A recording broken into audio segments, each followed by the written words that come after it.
যদিও এটা আমি প্রথমবার রান্না করেছি, কিন্তু খাওয়ার পরে মনে হয়েছে কেন এটা আমি আগে আনি নাই।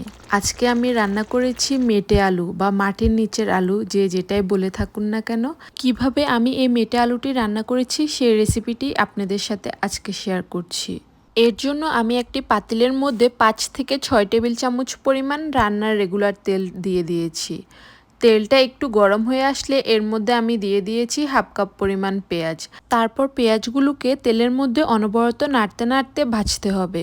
আর এই রান্নার জন্য পেঁয়াজটা অতিরিক্ত ভাজার দরকার নেই। যখন এই পেঁয়াজটা হালকা একটু নরম হয়ে একটু ব্রাউন কালার হয়ে আসবে, তখনই আমি এর মধ্যে দিয়ে দিচ্ছি 2 টেবিল চামচ পরিমাণ রসুন বাটা, 1 চা চামচ পরিমাণ মরিচের গুঁড়া, 1 চা চামচ পরিমাণ হলুদের গুঁড়া, 1 টেবিল চামচ পরিমাণ জিরার গুঁড়া, তার সাথে দিয়ে দিচ্ছি স্বাদ মতো লবণ, হাফ চা চামচ পরিমাণ পাঁচফোড়নের গুঁড়া। অবশ্যই চেষ্টা করবেন এই পাঁচফোড়নের গুঁড়াটা দিতে, তাহলে খুব সুন্দর একটা ঘ্রাণ আসে আর খেতেও ভীষণ ভালো লাগে।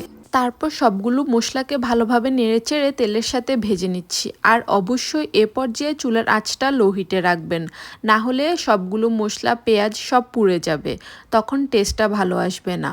তারপর আমি এর মধ্যে দিয়ে দিচ্ছি 5-6টি চিংড়ি মাছ। আর চিংড়ি মাছগুলো বড় হওয়ার কারণে আমি এগুলিকে মাছ বরাবর কেটে নিয়েছি। আপনারা ছোট চিংড়ি মাছ বা বড় চিংড়ি মাছ যে কোনোটা দিয়ে রান্না করতে পারেন, আবার চাইলে যে কোনো বড় মাছ দিয়েও রান্না করতে পারেন।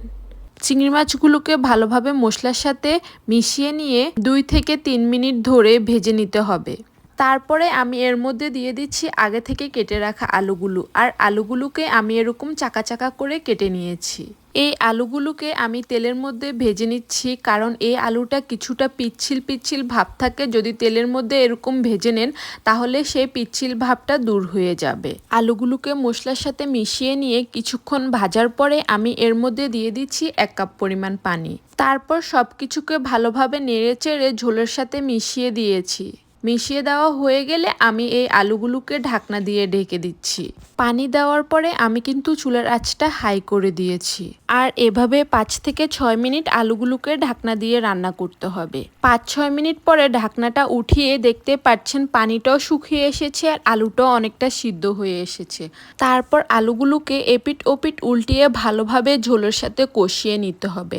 আর এই আলুটা সিদ্ধ হতে একটু বেশি সময় লাগে, তাই যত বেশি কষিয়ে নেবেন আলুটার স্বাদটা ততটা ভালো হবে এবং তাড়াতাড়িও সিদ্ধ হয়ে যাবে।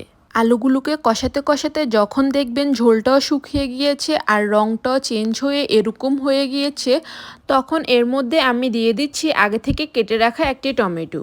তারপর এগুলিকে আবারও একটু নেড়েচেড়ে মিশিয়ে নিচ্ছি। মিশিয়ে নেওয়া হয়ে গেলে আমি এর মধ্যে দিয়ে দিচ্ছি 2 কাপ পরিমাণ গরম পানি। চেষ্টা করবেন এ পর্যায়ে গরম পানি দিতে। গরম পানি দিলে তাহলে আলুটা শক্ত হওয়ার সম্ভাবনাটা কম থাকবে আর তাড়াতাড়িও সিদ্ধ হয়ে যাবে। তারপর পানির সাথে আলু মশলাগুলোকে ভালোভাবে নেড়েচেড়ে মিশিয়ে নিচ্ছি।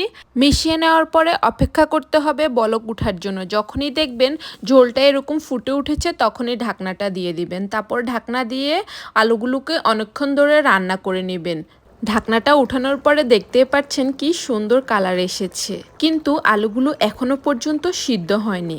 আপনাদের বোঝার সুবিধার্থে আমি দেখিয়ে দিচ্ছি।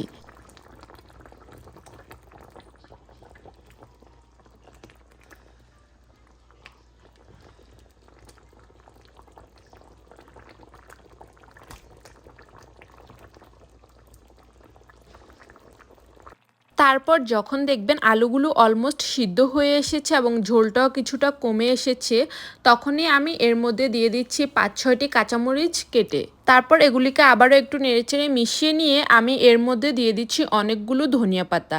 আর চেষ্টা করবেন এই রান্নায় ধনিয়া পাতা ব্যবহার করার জন্য।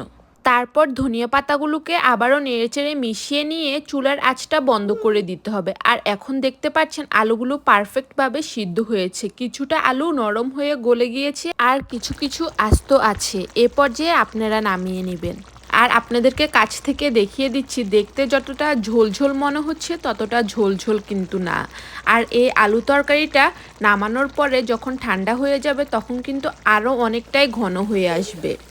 চুলাটা বন্ধ করে দিয়ে আলু তরকারিটাকে একপাশে রেখে একটি ফ্রাই প্যানের মধ্যে 3 টেবিল চামচ পরিমাণ তেল দিয়ে এর মধ্যে 5 থেকে 6টি রসুন কোয়া কুচি করে দিয়েছি। তারপর এগুলিকে অনবরত ভাজতে হবে। ভাজতে ভাজতে যখনই দেখবেন এগুলি ব্রাউন কালার হয়ে এসেছে, তখনই এগুলিকে নামিয়ে নিয়ে আলু তরকারির মধ্যে দিয়ে দিতে হবে। অর্থাৎ আমি এখানে বাগার দিচ্ছি, আর এই আলু তরকারিতে বাগার দিতেই হবে মাস্ট। আর এই রসুনের বাগারটা দিলে এর স্বাদ কয়েক গুণে বেড়ে যায়, তাই চেষ্টা করবেন এই বাগারটা দেওয়ার জন্য। তারপর এগুলিকে ভালোভাবে আবারও একটু নেড়েচেড়ে মিশিয়ে নিলে রেডি হয়ে যাবে আজকের আলু তরকারি রান্নাটি। আপনারা অবশ্যই চেষ্টা করবেন একদিন হলেও এভাবে রান্না করে খাওয়ার। এগুলি হচ্ছে গ্রাম বাংলার ঐতিহ্য, কিন্তু সময়ের সাথে সাথে মানুষ এখন সব ভুলতে বসেছে। এই প্রজন্মে কয়জনে বা চিনবে এই মেটে আলু।